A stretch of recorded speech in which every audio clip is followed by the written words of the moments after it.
Cage Fury returns yet again to Philadelphia, PA for back-to-back nights of title fights featuring the next generation of UFC stars and champions. This Friday, April 2nd, you can, and the 1st, of course, you can watch everything on UFC Fight Pass. Our guest tonight will be fighting at this event. His name is Mateo Carrapato Vogel. He's got one of the coolest names, I think, out there. How you doing, Mateo? Doing great, brother. How are you doing?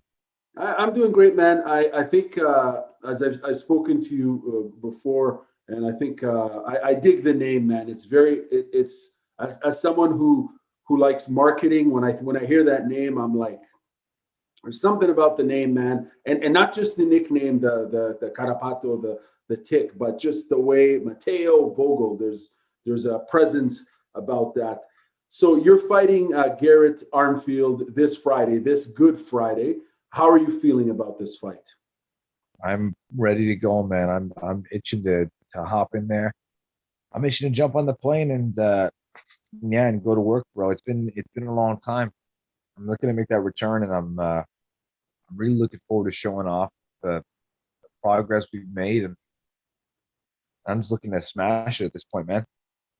So we're going to dive into the sort of in the progress you've made over the last year. Of course, it's been very challenging for a lot of competitors like yourself, in be it mixed martial artist or any other combat sports or any athlete, any competitor, due to the reality where we're all living with this lockdown and so on. But I wanted to know, Mateo, tell us, why do you fight? Why do you compete? Why do I fight? It's a good question, man. Like, I honestly, man, I feel that there's something, I don't know, maybe not everyone has this, but there's something in them. There's something in me that when I fight, it just feels right. I don't know. I was a kid who grew up kind of like not knowing where I fit. I always played competitive sports growing up. And for some reason, when it came to hooliganism and fighting and that kind of thing, right, I just gravitated so much towards that, and I just felt so in my element. So, truthfully, as a fighter, I just feel like I'm living the life that I was made to do. There's something really powerful and motivating about that. Finding your element and respecting it and pursuing it as you are. One thing I've noticed about you, because I've seen all your fights, they're all on Fight Pass. And I noticed you carry yourself with a lot of, it seems like you carry yourself with a lot of confidence in the cage, just the way you move. You do have that intrinsic self-belief in self. And my opinion on that is usually like that's something people just have. You have that in them. You have that in you, that is.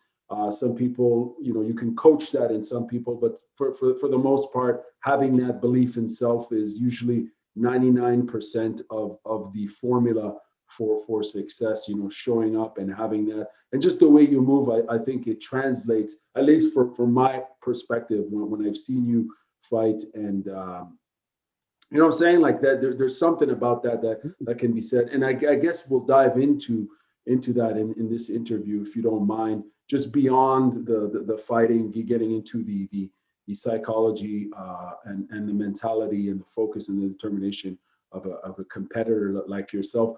How would you describe yourself, Mateo, as a combat sports athlete? If you were to, tell a commentator who's never seen you fight before to describe yourself, what sort of keywords would you use to describe Mateo Carrapato Vogel? Well, I think there's multiple sides to that, really. Like, there's the technical side. Obviously, I take a lot of pride in my art, my craft, and I'm a very well polished technical fighter. But on top of that, which is more important than anything, I think of the values of heart, pride, and determination that I fight with.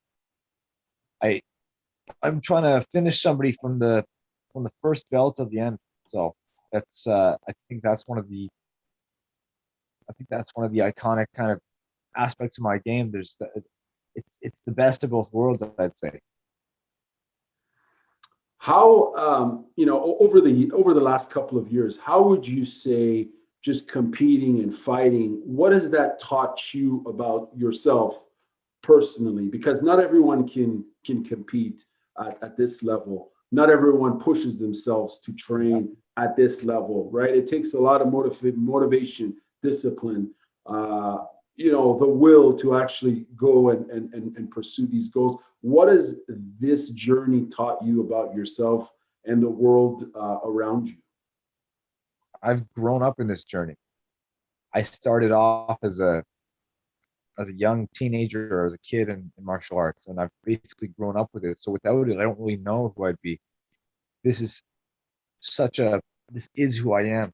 Every aspect of being both a fighter and a martial artist. Um, Honestly, though, I tell people something about martial arts or about training in general. I always say it teaches you about yourself. You never knew how resilient or what you were capable of until you've been in those deep, dark situations where you had to really dig deep. You know what I mean? And you had to, that's those experiences, I think, teach you about yourself. And being through that, through my years of competition, having to dig deep and having to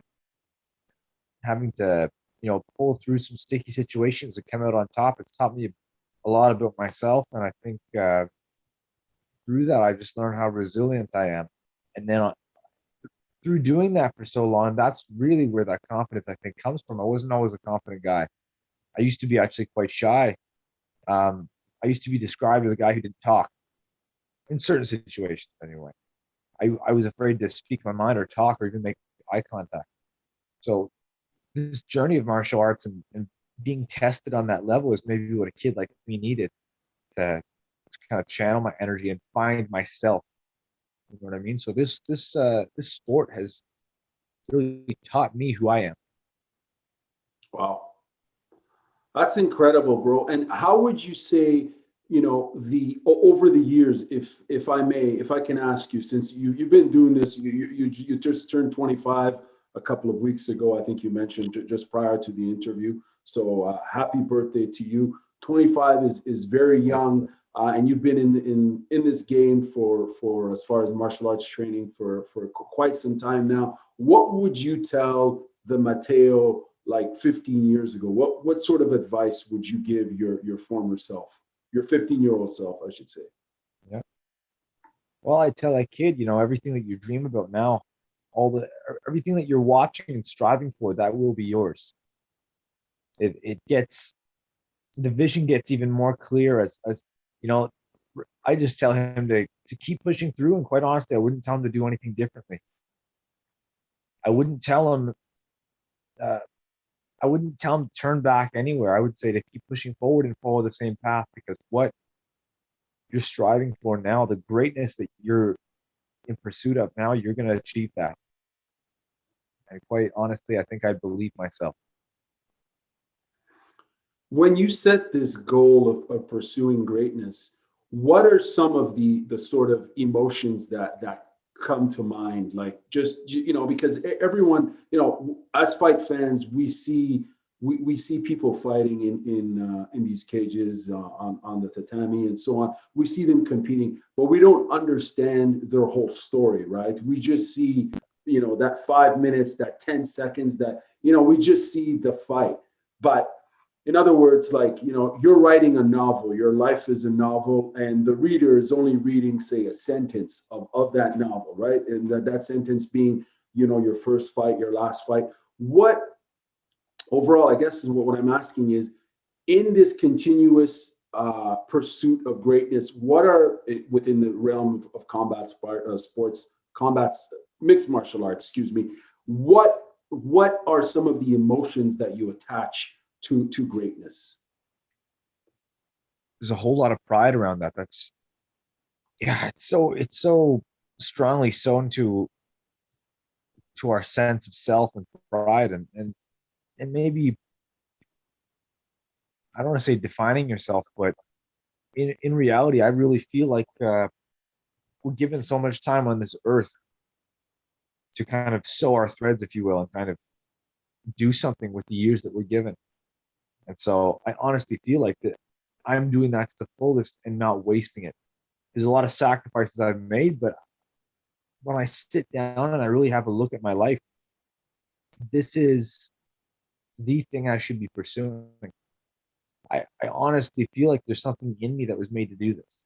And that's not me saying a silly cliche. That's honestly the way I feel. If I sit down and reassess my life every single time, I don't really see something else I'd rather be doing, or a path that maybe better suits me.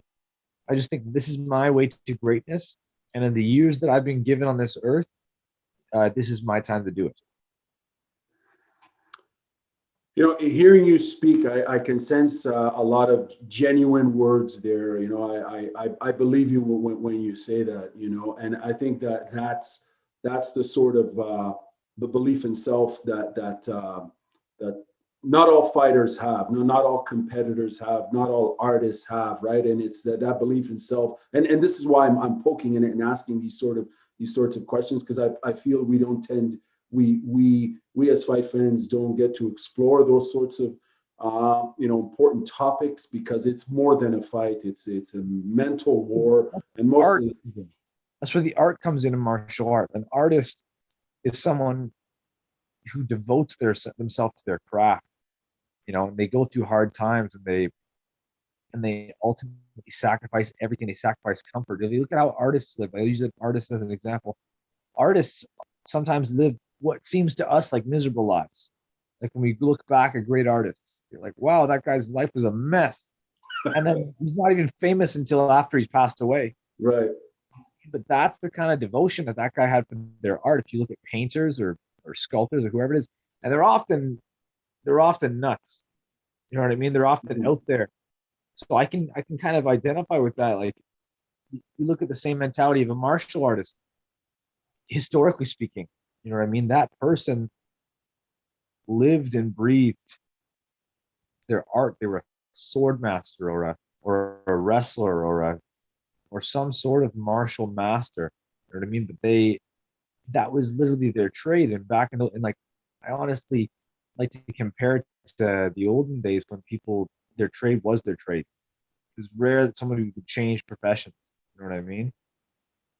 So I really think that what we do as mixed martial artists encapsulates that, just that monk lifestyle, that absolute every decision I make in my life, is this a step towards being a champion or a step away from it? I always still remember that. Every step you take in life, every breath you take, is either one closer or one away from greatness. You know what I mean? If I were out all the time, like many other people my age, if I were out all the time, partying, uh, staying up late every night, is that gonna be a step towards being a champion, or is that gonna sacrifice the quality of my training for the rest of that week? You know what I mean? Yeah. So there is an element of sacrifice, and there's an element of there's a big element of sacrificing the now for the later. And you used the word devotion, earlier on, just a couple of Yeah. minutes ago, which is a really interesting term to use to kind of encapsulate what it is that you do as a martial artist. You devote your time to your craft. And of course, professional fighters like yourself, you're part of the warrior class, if I can say. You go in there and you fight and you compete. Now, Mateo, in preparation for this particular fight, after this, I mean, this year, this last 12 months, 14 months have been very, very unique for everyone for obvious reasons. We're dealing with a global pandemic. How would you say in preparation, what would you say was the most challenging for you in preparation for this particular fight? What aspects of your training did you find you had to focus on to ensure that you're continuously improving as a fighter? Well, yeah, like you brought up, the pandemic was probably one of the biggest ones. We're all in the same boat for that. Every person on earth is in the same boat for that. But you know, uh, when obviously gyms closed, New Era wasn't open. New Era was closed for that big long time, like every other gym. And at that point, you're forced. Like, what do? You need to make money. You need to, as much as this is my life, and I've never really had any other job. I had to take up working in the trades, right? So I had to do that. But still, like, how do you live that. Like, there's a lot of guys who juggle both, but like, how do you do that all day long, every day, and then also have the energy to train as hard as you were? So that was what really kind of tested me. And like, there's tons of guys who do that. I'm not saying you can't do the trades and train, but what what it was like is like, I worked as a framer for the whole first part of the pandemic, and so basically I had to try and out.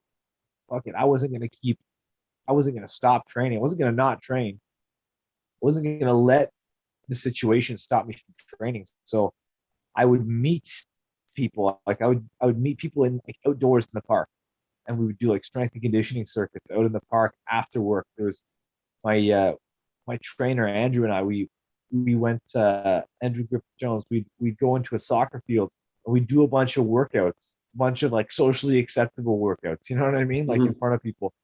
But people were giving us the weirdest looks. These two guys working out in the park. I'd be coming in like construction gear into the park right after my shift, and we'd be training. So we found a way, and that's honestly what I think it's about. Is that separates the, like, it's one thing to be an athlete, one thing to be a pro athlete who's a professional, but then it's another thing to be a champion, right? There's always levels to this, and then I think the ones who are champions, if you notice, like if you look at a lot of these fights that we watch in the UFC, these famous fights that people talk about, you'll see they'll kind of highlight the behind the scenes sometimes, and you'll be like, wow, that guy, the craziest thing happened to him that day. That guy had an infection in his mouth or something. You know what I mean? You find out like the craziest things that happen on fight day or through fight camp or the things they went through. And then what I've noticed is the difference between just pros and the champion. That the champions always find a way to make it happen. The champions always find a way. So that's always stood out in my mind, is that we're everybody on this planet is faced with challenges, but who's able to make it work, and how do they react to those challenges? And I honestly think champions find a way, and that's what the main difference is between them and the other, however many percent that is. So you're alluding to the need to be resilient, to be persistent, and to be relentless. Is that correct? We find a way to get our work done. So when there's no gym open, you make your gym. The park, in your backyard, in your basement, we find a way. I'm sure I'm not alone in that. Like, there's lots of other fighters. Everyone's training in their basements and whatnot or whatever. But quite honestly, I can say that I put myself through fight camp style regiment throughout the whole pandemic. Wow. I went to go. I remember I was with my family for a short while in Guelph, right? And I was meeting up with Rob Thomas. I would drive off to Cambridge to meet Rob Thomas to train, or you know what I mean. We would make it happen. I was doing hill sprints in other parts of Ontario and stuff when I was staying with my family. You know what I mean? I dragged my cousins with me to come do some workouts, just so I had somebody to sprint against. Right. You know what I mean? Just finding a way to get your training in multiple times a day. So this whole time you didn't slack off. You were continuously training throughout this whole period. I don't think I've gone more than a couple days. I don't think I've gone more than a weekend without training. Wow. Pandemic, maybe Christmas, I'd say, maybe. But even then, I still was pretty active before Christmas. If I can ask, you don't have to answer if you don't want to. How, in terms of your state of mind and during this time, how were you feeling? I feel the same as always. I think I look forward to fighting. When we get to fight week, I rejoice. You know what I mean? Yeah, it's a grind at this point. It's a grind by this point. Like weight cut starts, whatever. Man, it's a party in my head. This is what we live for. You know what I mean? This grind that we go through. This is when we get to revel in the moment. We get to enjoy what it is to be a combat athlete and get to showcase our skills. a lot of guys at tournaments, let's say martial arts tournaments, let's use that as an example. There's a lot of people who are, they're stressed about making weight, they're stressed about being at the division on time. They're thinking about all these different things, and when they get them all out of the way, they're like, okay, let's get my first fight out of the way. They say get your first fight out of the way. But I always had a problem with that mentality. It's like, why are you trying to get the fight out of the way? That's what you came to do. How are you going to flourish if you don't want to be in that ring? You know what I mean? You have to enjoy every moment of the competition, and to learn to be not only comfortable but happy in that environment is really maybe not everyone has that. I really don't think everyone has that, to be happy in that setting. But that's honestly how I look at it. I'm excited about every moment of the fight itself. We enjoy the process and you feed off of it. And I think that's what makes me different. It's certainly it's a competitive advantage to have that sort of mentality and that sort of focus and drive. Now, how do you know when you are personally giving 101% in training and competition? Well, what are some of the indicators to you for you that kind of tell you that you're giving it your all? How do you know when you're not cutting corners? How do you know that when you know what I mean, when you make when you're in the cage fighting, that you're not doubting yourself and you're just giving your best effort consistently and continuously? Yeah, I think I don't think maybe it's quite always so obvious, because in some way, shape, or form, you can be. It's more than just being physically invested, because you could ask yourself, did I go as hard as I could on that one round? Or you could maybe. So I think it's the difference between attaching yourself to the result of the round as opposed to how much I tried to get out of that round. So, like, what's more important? If I was getting Shark Tank, what's the priority there? Is it for me to win the round? Am I gonna win the round? Probably. Like, I don't know, maybe not. But if you're getting Shark Tank by a bunch of fresh guys, but what is the goal? You gotta dissect what that is. It can't be a matter of be the best technically at that point, because you're shit bag tired. But what did I do to get the most out of that round? Did I push to the end? Did I get back up? Did I never go down? Or even when I did get in, did I get back up and fight till the very end? And if you can answer that yes, then you that's a successful round. A follow-up to that, I would ask, actually more general, how do you measure success personally and professionally? What are some of your indicators that tell that essentially tell you this is a success? How do you measure success as an athlete and a competitor? Not always easy. There's no equation. You know what I mean? There's no equation we can plug into a calculator that tells us. But I think it's a state of mind. Being successful in this is a state of mind. Having a successful training session is a state of mind. Living a successful martial artist lifestyle is a state of mind, and I think that has more to do with it than attaching yourself to results. If I know that I'm mentally fully invested, like I'm sitting here playing Xbox and something still keeps, I keep in the back of my mind obsessing about fighting still, and maybe I'm having subconscious breakthroughs. You know what I mean? Like, that to me is successful, because in some way, shape, or form, the way I'm living is I'm living like a champion. I'm that invested in that. As far as motivation,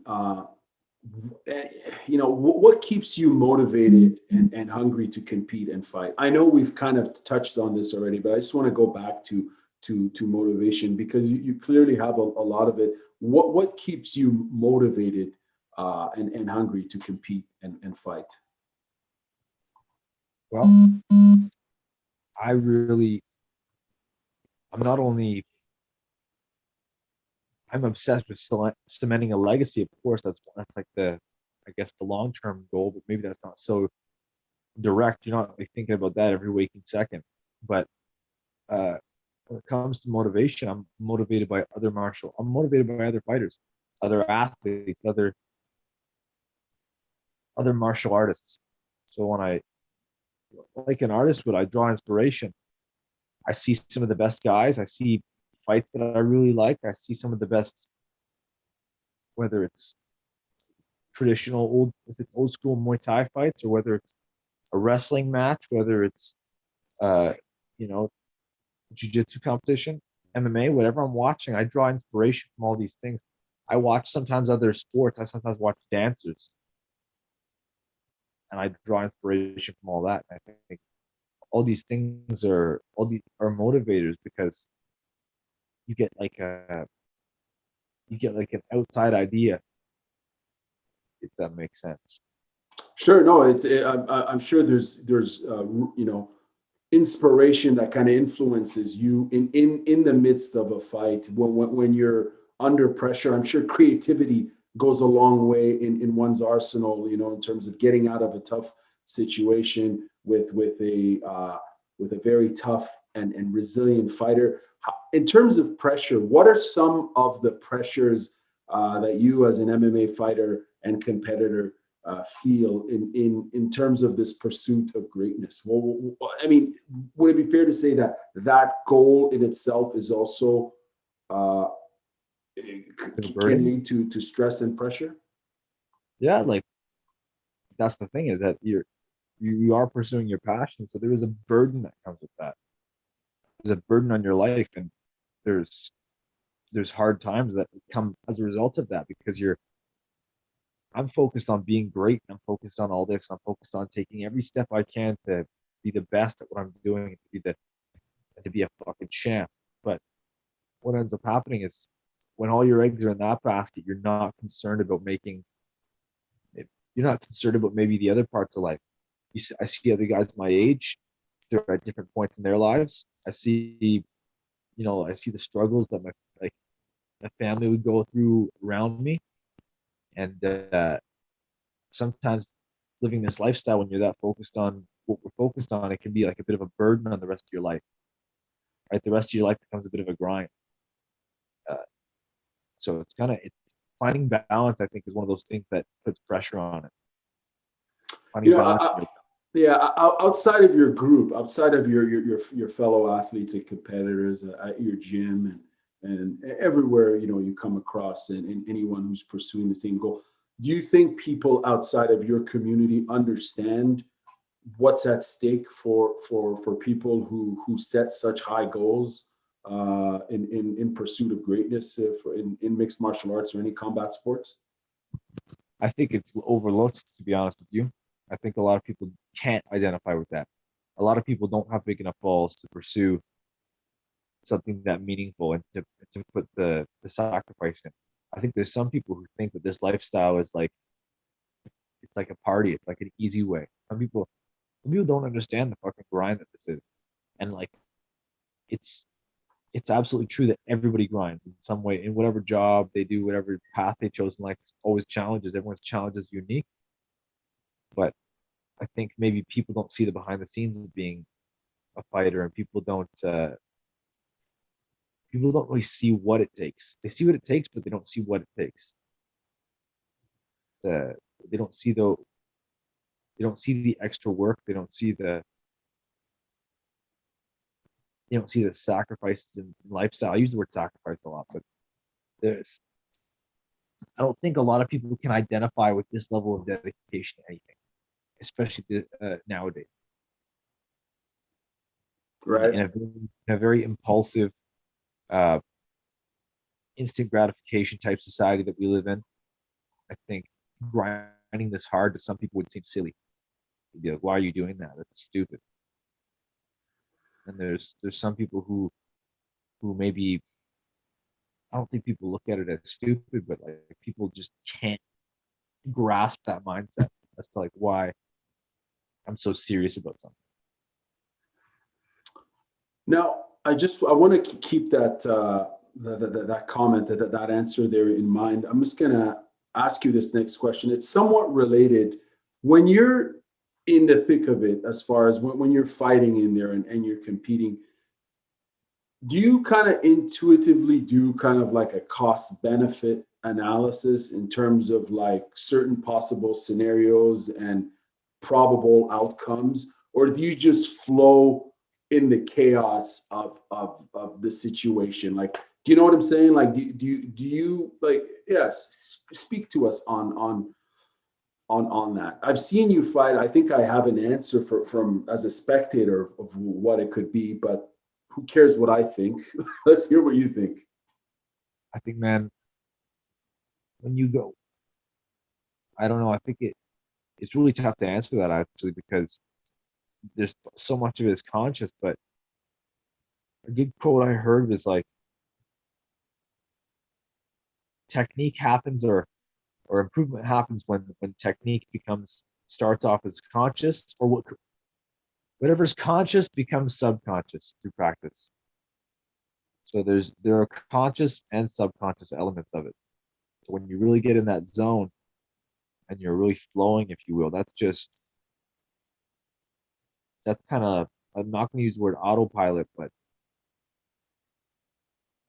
you've built that person that's fighting in that sort of flow state, if you know what I mean. Like that's where all the hours of training come in, is when you're in that flow state. And then yeah, there's elements of it that are conscious, and then there's elements of it that you have to just let flow. And if you become too conscious, you become self-conscious. If that makes sense. When you're self-conscious, you're afraid to pull the trigger. I know what my mental state has to be like. It's hard for me to describe that with words, but I just know the zone that I need to be in to go to battle.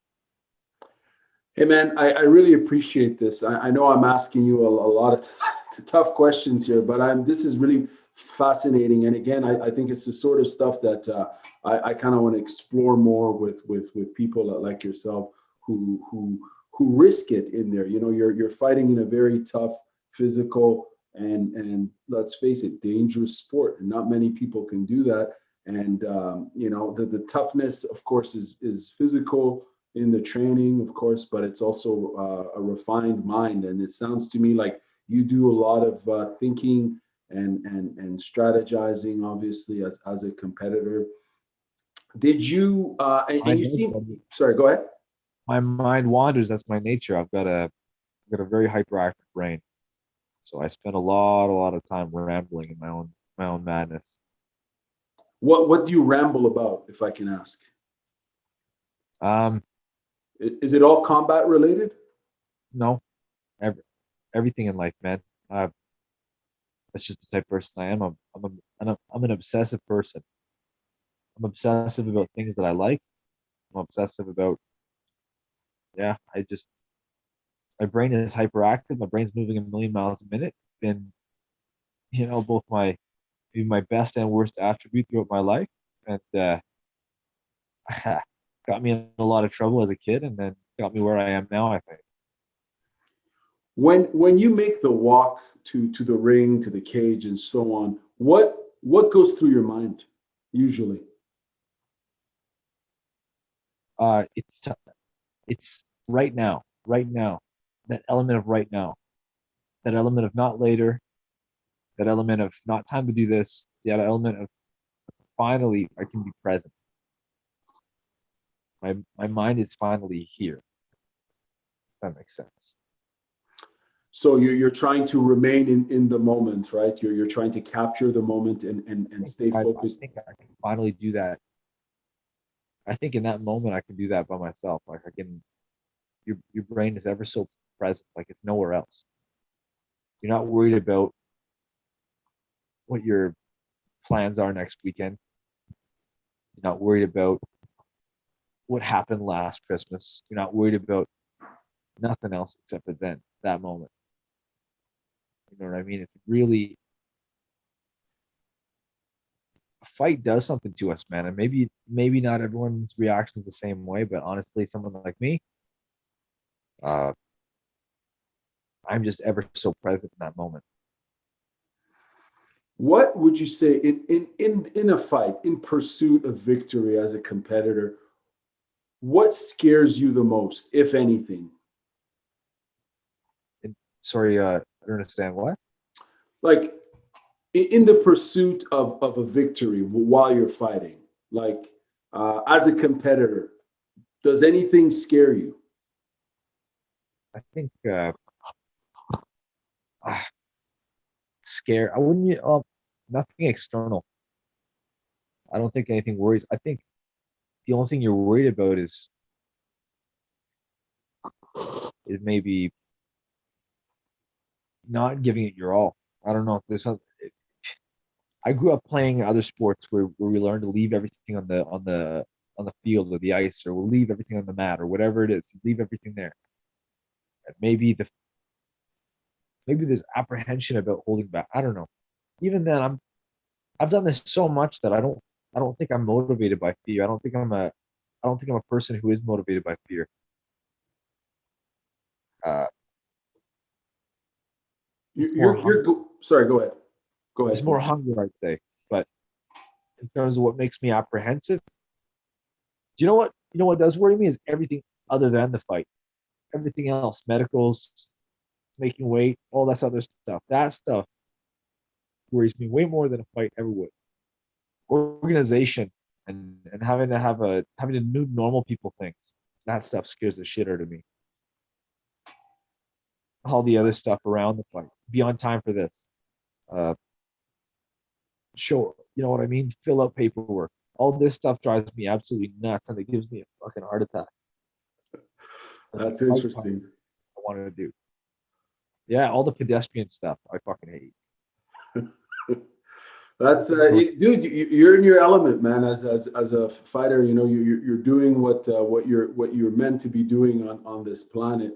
And I could I think I could understand how all these other things are potentially nonsensical. Now, this is going to be, you're headed into your sixth fight. You fought 5 times, and you're headed into your sixth fight.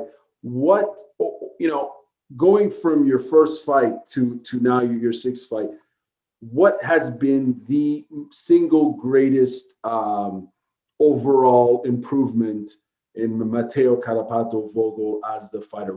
How have you improved the most? What aspect of your overall game has significantly improved? Um, I mentality, man. Things are. It's funny because like maybe I didn't think this clearly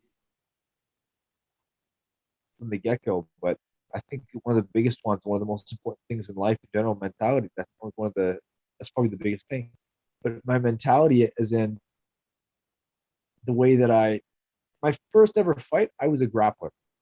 Let's say I was coming off of 8 years of jiu-jitsu competition, doing my first MMA fight with 4 months of striking experience, and so that was that guy. If if anything, I look at that as that guy and not as Mateo. I look at that as young me, as that other guy who I used to be. If that makes sense, I think that's the biggest. The jump from that to uh, high level mixed martial arts prospect is a different guy. Yeah, and he's the same guy. He's the same guy, and he's a different guy. But when I even look back at the last fight, I can identify. Like, I don't want to use the word identify, but I see. I look at the last fight, it's a different guy. If that's what you're watching to try and measure me and gauge how I'm going to fight, well, then you've lost me already. So I think that honestly, my malleability and my ability to improve and become something completely different and just take a different form, if you will, that's my biggest improvement. Now, what can you tell us about your opponent, Garrett Armfield? How would you describe him as a fighter, and how How much do you know about him? I've watched, you know, he likes to stand in the pocket, he likes to trade, he's got good reactions, good timing. So, you know, he's knocked a few guys out. You got to give him that respect. Hands are dangerous, but quite honestly, you're gonna see a whole different me. So it's the way that I deal with that. It's really hard to explain. You're gonna have to see. Fair enough. And I don't know if you've seen his interview. He gave an interview recently where he made reference to you, and he says, you know, like that you're a great grappler. Have you seen that clip? No, No. Okay. Well, it was all positive, of course, but he was just saying, you know, he respects you as a competitor, and he made, you know, he made reference to you being a grappler. I'll send you the clip after this interview. What's at stake here, Mateo? You know, this is your first fight in the United States. This is your first fight in the U.S. We're fighting in Philly, which is a huge sports city. It's for any pro wrestling fan. It's home of ECW, which is a legendary brand. But what's at stake here for you? Because this is, I think, all your fights have been on Fight Pass, which is pretty friggin' cool, I would imagine, for a competitor. But what does this fight mean for you currently in your path to greatness? is a chance. It's not a. I don't like to think about what's at stake. That's not what it is for me. It's not something that's at stake. It's something that I have a chance to do. It's an opportunity to see. It's a chance to show that I belong with the best in the world. It's my chance to showcase. This is what we've been looking forward to. This is what we work hard for. So rather than what's at stake, I say, what's it a chance for? It's an opportunity to show where I am now, to prove that I belong there with the best in the world. Make a statement. Sorry? Make a statement. Make a statement. Okay. Very interesting. Who's the most influential person in your combat sports life? It doesn't have to be someone necessarily within the martial arts community. It could be someone outside of that. But would you say is the most influential person? That would be too tricky to answer with just one person. But like, yeah, man, I don't know. It could be somebody close to me. It could be Crew Jeff. It could be Peter. It could be somebody who's actually molded me like right there. You know what I mean? It could be one of them. It could be one of my heroes. It could be George St. Pierre, for instance, when I was that's why I started MMA, from watching him. I wouldn't say that there's one influential character, you know what I mean, on me as a martial artist. There's obviously the Gracies, the reason why I got into jiu-jitsu. There are numerous people that I look up to in all facets of martial arts, so I could say they're all equally influential. So I don't know if I could say one person. Fair enough. Where do you see yourself 3 years from now, Mateo? I see myself fighting in the UFC. I don't know how many years from now, but I see myself ranked in the UFC, working my way up to fighting for a UFC title. What's it like being coached by Crew Jeff and Peter Fasikas?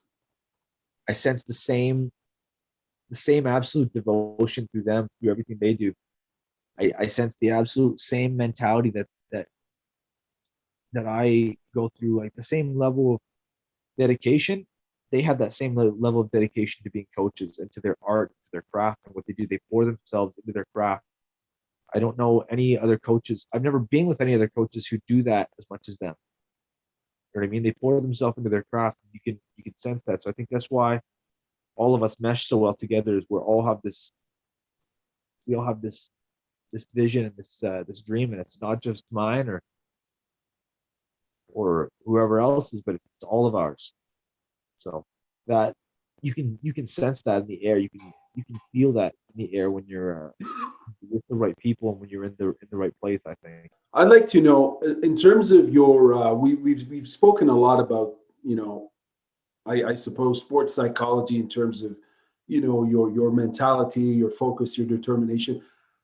How much mental coaching or coaching outside of the martial art, the physical aspect of coaching have you sought? Have you ever been personally coached by any sports psychologist or anything like that? I work I work with one of the best minds I've talked to about this. Hilariously, he's so young, but he knows so much. And his name is Dylan Nadler. He the guy is an absolute phenom, an absolute whiz with this stuff. He runs Mindlock. I don't know if you've seen any of the posts about Mindlock, but working with Dylan has been great in terms of the mental side of things. He's an absolute phenom. He's only 22 years old, and he knows that game inside and out. So talking to him, he just he's made such a difference in just the way I organize my thoughts, even. You know what I mean? So I'd say to anybody looking to do sports psychology, I'd say do it, give it a shot, try it. A lot of what I have is my own. I've developed it myself through the life that I've lived and through the mileage I've put on, right? But then sometimes you get that outside perspective too, which just gives you exactly that. How long have you been working with him? On and off for a few months. Right on. You guys And worked with sorry, continue. Go ahead. guys worked with some big names in the game too. He works with fighters in the UFC and Bellator, and he, yeah, man, I'd say on and off for a few months.